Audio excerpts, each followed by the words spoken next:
Alright, so this video is going to be how to change your fog light bulb. I have here, I'm going to actually replace the assembly. So I already bought yellow ones that have yellow tint on it. So it's a fairly simple process. So we start right here with the screw. One screw. We're going to take this bezel off right here. Unscrew that bad boy.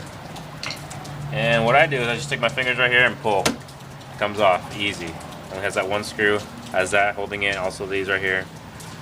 Alright, so the actual fog light itself is supposed to have a total of 3 screws. That one up there, that one, and one down there, which mine's missing for some reason. I don't know why. I just bought the car. So we're going to take that off. Screw that bad boy. In case you guys didn't know, these also have an adjusting screw right here to adjust it higher and lower. And you can also do that through this hole when the bezel's put on. That out. Okay, like I said, I'm missing one screw, so I only have to take 2 out. Pull outwards. So now you got access to your bulb. And this actually came out too. It goes secured right here through the back. So all you gotta do is just turn and out it comes. Piece of cake, no problem. Freaking monkey can do it. Alright, so now I'm gonna put my... If you have a burnt bulb, obviously you change the bulb, but I don't. So I'm gonna put the new one in. So I start by installing the bulb.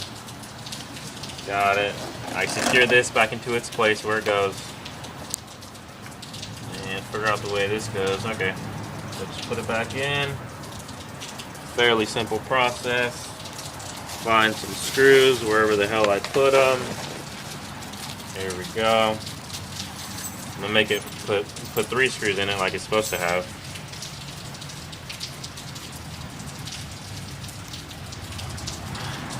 Alright. And this is probably one of the easiest light bulb change for fog lights that I've done. Not that I've had billions of cars, but lost a screw. Fuck. There's that one. Let's see if I can find the screw. There it is. Got it. Alright. Put the 3rd screw in. Make sure it's set correctly. It's got 2 little notches to work as guides to make sure they're set in properly. So make sure it's all nice and tight, secure. Last thing we're gonna do, I also got new bezels for it. Came with the fog light assembly, so why not put the new ones in? So you gotta start by putting that one in. There's a notch right here where this goes in. Fairly straightforward. So you gotta get, it has 4 notches, 1, 2, 3, and 4. You gotta make sure that's pushed in, nice and secured. Alright. So where'd that screw for the bezel go? There it is. So one more screw.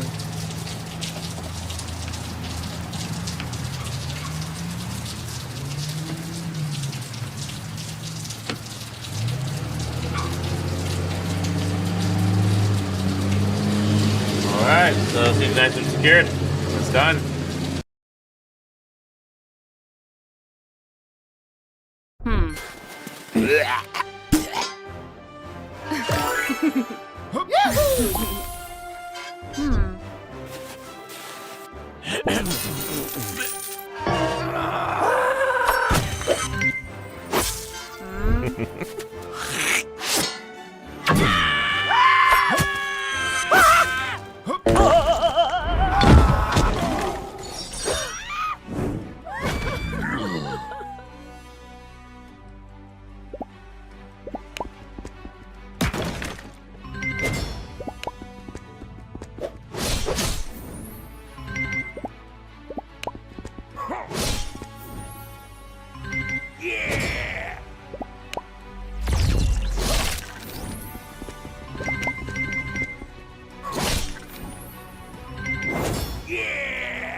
Quarter-final clash worthy of the final itself. The world's greatest annual soccer tournament is down to 8 elite clubs. It's truly remarkable. Mbappe makes absolutely no mistake. They are desperate to stay in this competition. The UEFA Champions League quarter-finals. Stream every match live on Paramount Plus.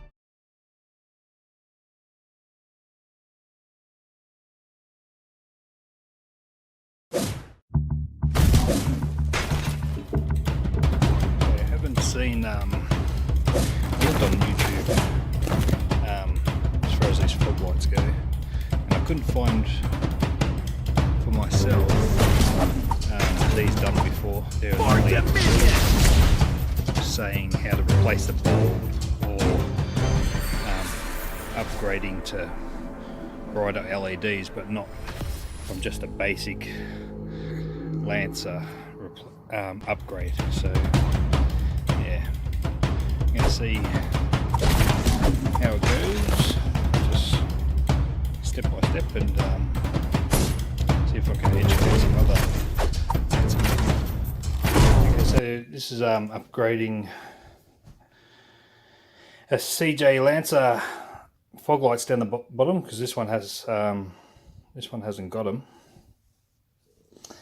And what's up, guys? So as you see behind me, I have my Lancer.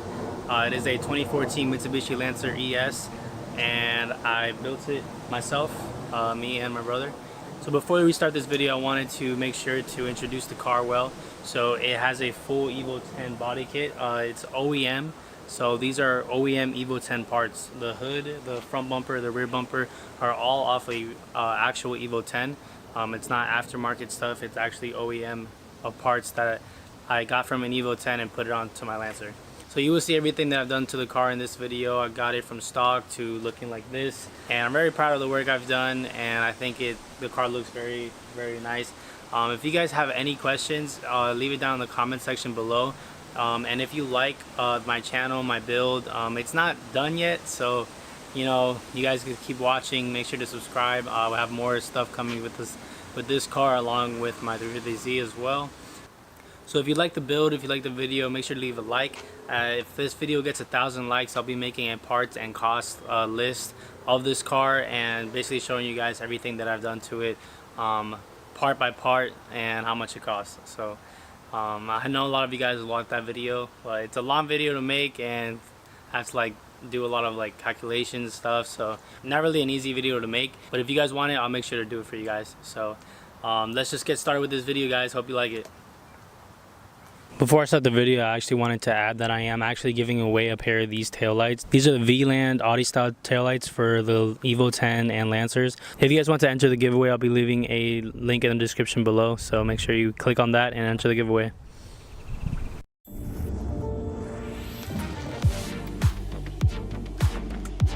Exquisite architecture, meticulous attention. G'day and welcome to Redriven.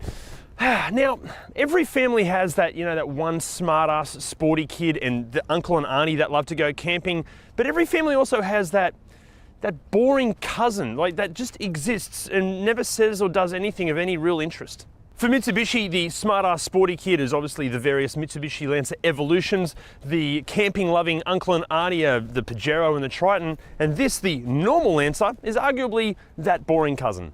Or is that just being way too harsh? Are these things actually interesting? Are they kind of genuinely pretty good? Because they are bloody everywhere on Australian roads, so surely they must be pretty decent. So now that some of these are over a decade old and have thousands of kilometers on them, what actually goes wrong with them? What do they like to live with on a daily basis? What do they cost to own and operate? But most importantly, should you buy one?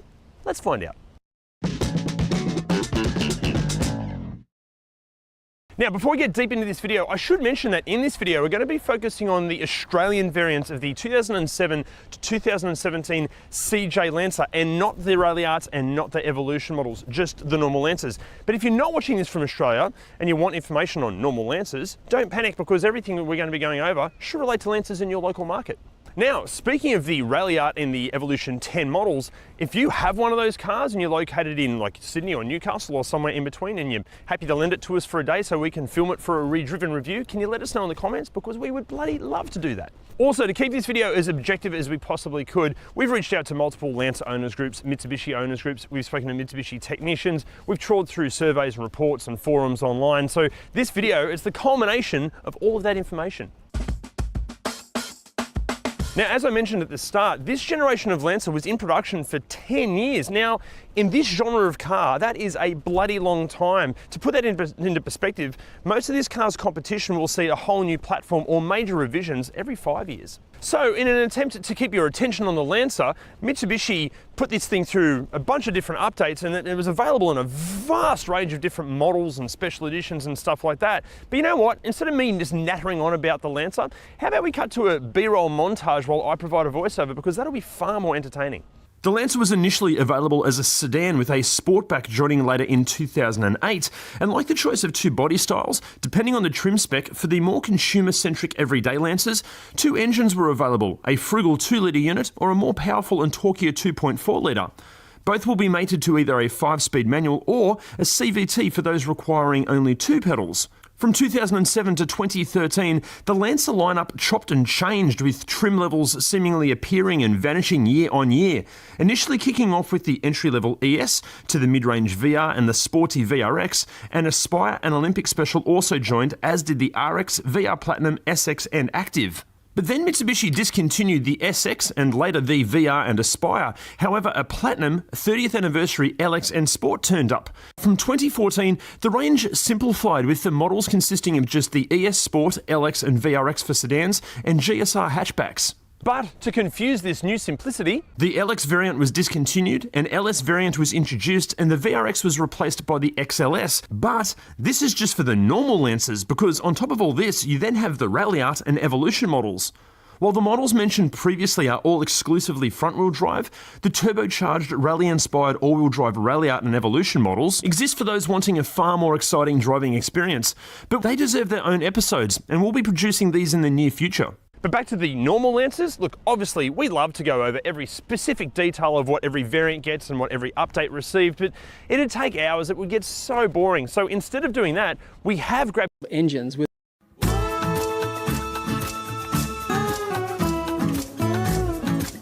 a modernised replacement for the tried and tested 4G63. It's a lighter engine and more powerful. And properly maintained units are fairly reliable. The MIVEC, which stands for Mitsubishi Innovative Valve Electronic Control, occasionally have solenoid issues with that, but not very often. Some of the earlier models, the pre-2012-ish engines, had a few issues with their timing chain and tensioners, but the kits can be bought for about $350 here in Australia, and there's a few hours work in it. So with oil and filter, your average mechanic can usually do that for well under $1,000. A very common problem with these is the ABS module or the ABS pump. Here in Australia, a replacement unit for those from Mitsubishi is about $2,800, if you can get one, because they seem to be on indefinite back order. You can have them repaired, and it typically costs about half that. Or you could try a second-hand option. The problem with that is you have to match the part numbers exactly, otherwise it won't work properly. And that can be hard, but because it's a common problem in the cars, they can be hard to find. The Jatco CVT transmission in these, they do have a fairly bad reputation for reliability. But when serviced properly, statistically, the amount of failures they have compared to the number of transmissions out there suggests otherwise. The recommended service interval for these CVT transmissions is every 90,000 Ks under normal conditions. And under adverse conditions, it's every 40,000 Ks. But what a lot of people don't realise that stop-start city traffic is adverse conditions for these. So if you want them to last, you need to service them every 45,000 Ks. Also, we need to mention these Lancers have received a stack of different factory recalls. Some of them are kind of minor, other ones are like genuine safety concerns and can be terrifying. So if you are in the market for one of these, please make sure that any Lancer you've looked at have had all of the factory recalls seen to. Is it safe? Well, according to the Australian Safety Cool Cats ANCAP, it kind of depends. If the Lancer you're looking at has the side curtain airbags fitted, 5 stars. If not, 4 stars. But to give you an overview of what safety equipment that you can expect in the Lancer, I'm going to do another voiceover explaining, but this time I'm going to do it like a train station announcer at a New South Wales train station.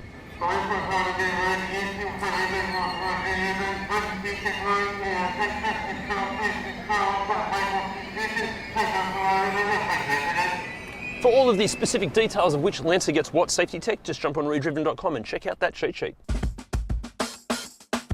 So what's it like to drive? Well, you know what, from the very beginning, these things were always just like a user-friendly small car, and even after all of these years, yeah, still does everything pretty well. Even after all these years, like, it still feels sure-footed and it's, you know, comfortable enough.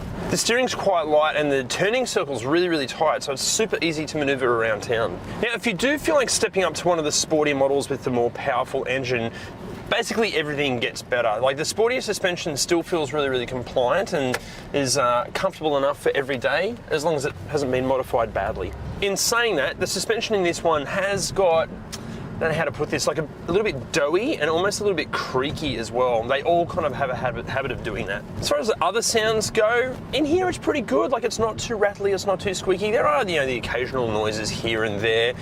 On these wheels and tyres, there is a bit of road noise and it can get a little bit annoying. And the cabin, because it's all very hard, scratchy plastics, it can get a bit echoey. But like, I'm being, you know, super picky. Actually, even following on from that, the CVT transmission in this one, it just does that typical like CVT drone thing, which you do get used to. I wish it was more of a traditional torque converter automatic, but again, being like kind of car journo wanker picky on that. Now, as far as the two engines go, the 2.4 litre with, you know, basically, yes, it has more power, but it has, more importantly, more torque, and it is a nicer unit to drive around town, and if you want to kind of get a bit enthusiastic out on a country road. There's nothing wrong with this 2 litre as such, but there are times where it just feels, you know, something like a Ralliart or any of the Evolution models, it's going to feel completely different to drive those because they're completely different beasts to this thing. But overall, for this particular Lancer, look, it does everything a base model Lancer should do. It is a bit boring, but it works. Pricing here in Australia kicks off from as little as $3,000, but that Lancer is going to be a piece of shit. At the other end of the spectrum, and obviously excluding the Ralliart and Evo models, you're going to be looking in the low $20,000 range. Ralliarts are asking currently anywhere from 10 to 40 grand, and Evos anywhere from $30 to $85,000. So that basically means in the Lancer range, the difference between the cheapest ones and the most expensive is a mere $82,000. And for pricing internationally, here's a graphic.